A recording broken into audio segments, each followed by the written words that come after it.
For Gio Benedetti, every problem is just a solution which he has still to find. The Italian-born entrepreneur's long and successful career has been anchored on his unerring ability to conjure systems and gadgets that overcome difficulties in industrial processes.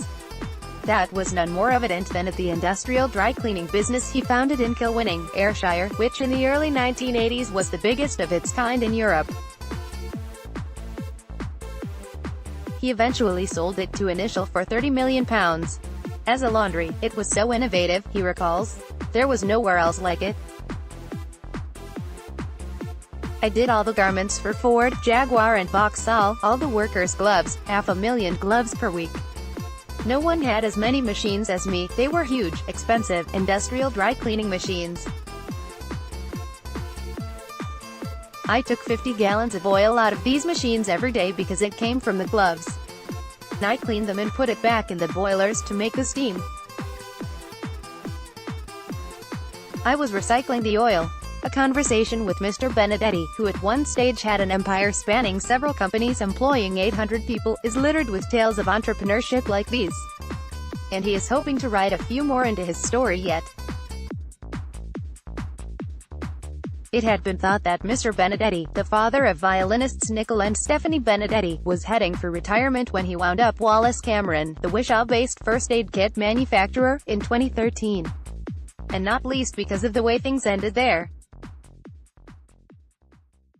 Wallace Cameron was liquidated with significant debts, albeit jobs were protected when the assets transferred to V Group of Milton Keynes. To this day Mr. Benedetti, who was 69 at the time, admits he still feels guilty about it. He suggests people in his adopted homeland can have short memories.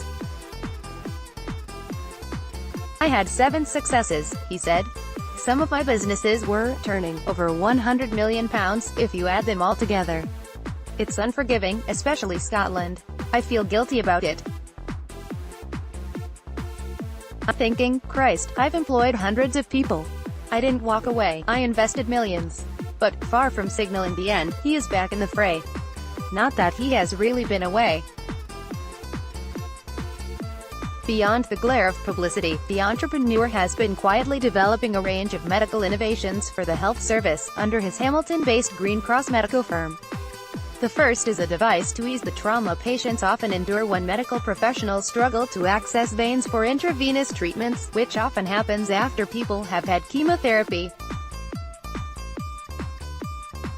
It also occurs when patients are dehydrated. Remarkably, Mr. Benedetti explained, it is still common for people to be asked to put their arms in buckets of warm water in a bid to swell their veins in hospital wards around the country. He hopes to all change that with the Air Glove, which gently heats the patient's arm by pumping warm air through a double-walled polythene glove. It has been approved by the NHS after successful trials in England, with Mr. Benedetti due to fly to Rome soon for talks with a European distributor. He admits that personal experience informed the innovation, which he believes has the potential to save the NHS millions of pounds. Around £6 million could be saved initially, he said. That is based on the estimated £50,000 each of the UK's 200 oncology units can save by reducing the amount of cannulation packs which have to be discarded when veins are not accessed successfully.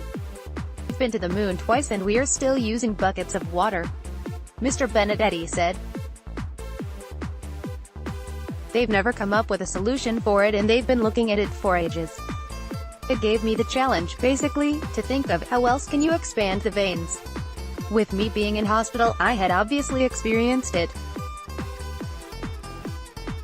There were 6 holes to get access to my veins, and still they couldn't find it.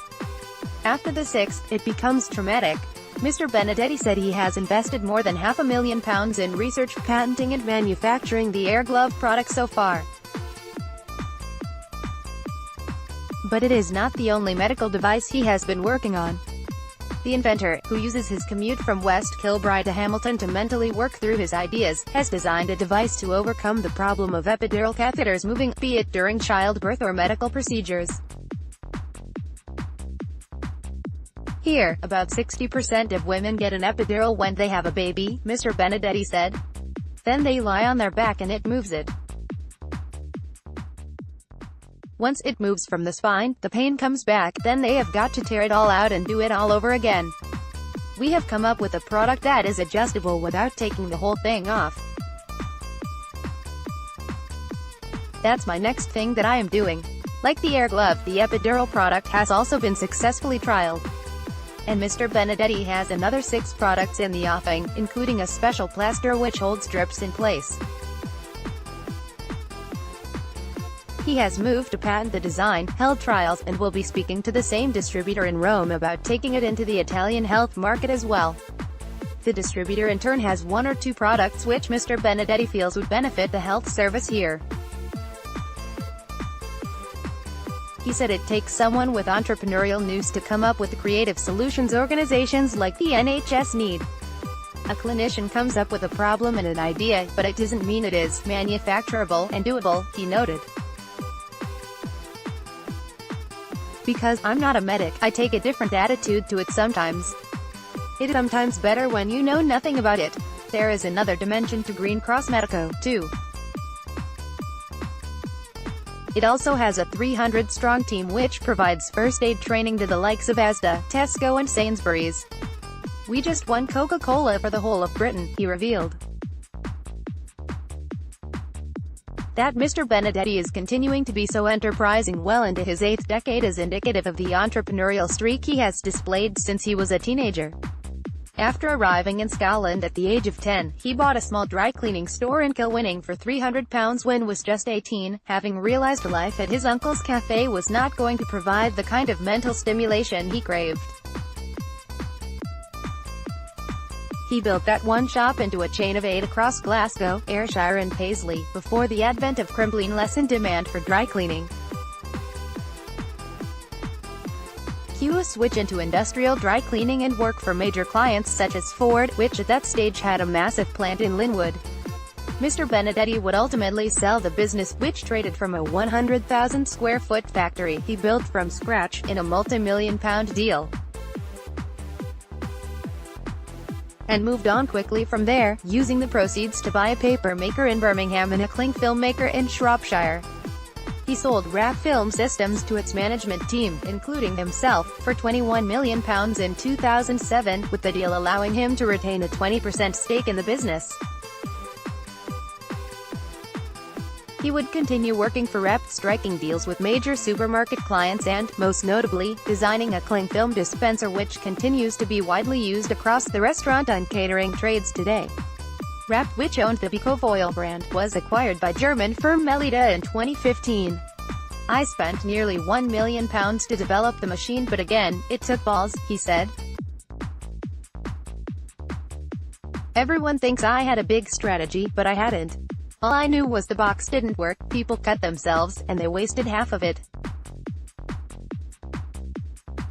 I hadn't a Scooby what I was going to do, but I was determined to come up with something, which I did.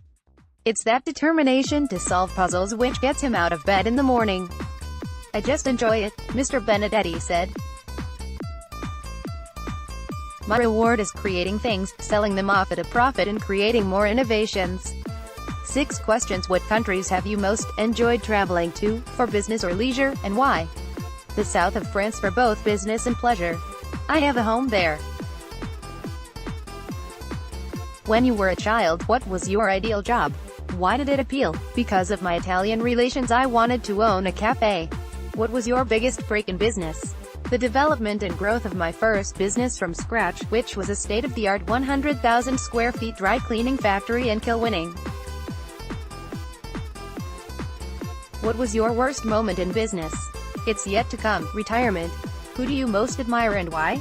Both my daughters Stephanie and Nicola for what they have both achieved with having no musical parents and becoming renowned artists worldwide.